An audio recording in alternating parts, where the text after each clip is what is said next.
Panalo ang magkapatid na Yulo sa 2025 Asian Gymnastics Championships sa South Korea. Nakuha ni Golden Boy Carlos ang ika-4 na sunod niyang gold medal sa floor exercises at 3 pang bronze medals sa ibang events. Wagi naman ng silver medal si Eldrew sa vault finals. May unang balita si JP Soriano. Ang trademark na malinis at pulidong routine sa floor exercise ang naging susi ni Carlos Yulo para mapanatiling kampiyon sa ika-4 na magkakasunod na taon sa Asian Gymnastics Championship. Gold medal ulit ang nakuha ng tinaguriang Golden Boy ng Philippine Sports matapos makakuha ng score na 14.600 sa floor exercise. Overall bronze medalist naman si Kaloy sa vault, parallel bars, gayon din sa individual all-around kung saan ipinakita niya ang galing sa 6 na magkakaibang aparatus gamit ang iba't ibang routines. Carlos, grabe yung floor exercise mo, no? Paano mo na-maintain yung dominance sa event na to? You know, lalo na after a long break of no competitions? Actually, wala po ako talagang in-expect sa competition na to. Like, I just wanna test po yung sarili ko kung anong kakalabasan ng performance ko. And syempre, yung kaba po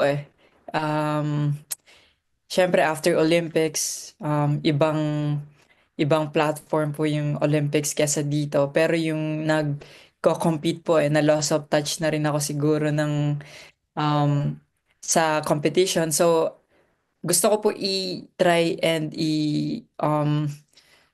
challenge yung sarili ko this competition. 2-time Olympic champion man, marami raw ginawang adjustment si Carlos para sa Asian Gymnastics Championship.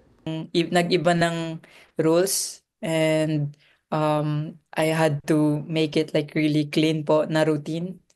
So, nag-focus po ako sa artistry and yung form ko in terms of sa tumblings. So, dun po ako nag-focus sa quality ng movement, sa quality ng skills, sa quality ng landing.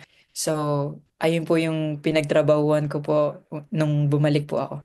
Nagtagumpay sa Asian Gymnastics Championship si Carlos sa kabila ng mga iniindang sakit sa katawan.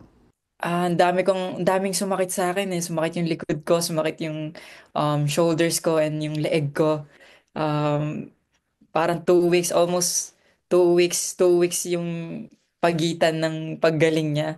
Para sa presidente ng Gymnastics Association of the Philippines o GAP, isang malaking karangalan ang pagkapanalo ng gold at bronze medals ni Carlos. I know what he's going through. So for this, that he went to make the bronze is fantastic. You know, it's really congratulations, Carlos. Thank you. Thank you. Ang nakababatang kapatid ni Carlos sa si Eldrew nakakuha ng silver medal sa Asian Gymnastics Championship para sa vault finals. Isang karangalan din daw ito para sa kanyang kuya. Of course po, yes. of course. Bata pa po si Eldrew, marami pa po siyang mga competition na masasalian. And of course, marami pa po siyang may experience na magaganda. And also, marami pa siyang matututunan through mga competitions po na mangyayari sa kanya. Susunod na paghahandaan ni Carlos ang 2025 World Artistic Gymnastics Championship sa Jakarta, Indonesia sa Oktubre. Ang kompetisyong ito ay qualifying competitions para sa 2028 Los Angeles Olympics. Tinatanong ko yung sarili ko kung anong next goal ko, anong next para sa akin. Isa lang talaga yung sagot Gusto ko talagang makapasok pa sa LA, makapag-compete pa, and ibuhos lahat ng kaya ko bilang atleta. Ito ang unang balita. Ako po si JP Soriano para sa GMA Integrated News. Igan, mauna ka sa mga balita, mag-subscribe na sa GMA Integrated News sa YouTube para sa iba't ibang ulat sa ating bansa.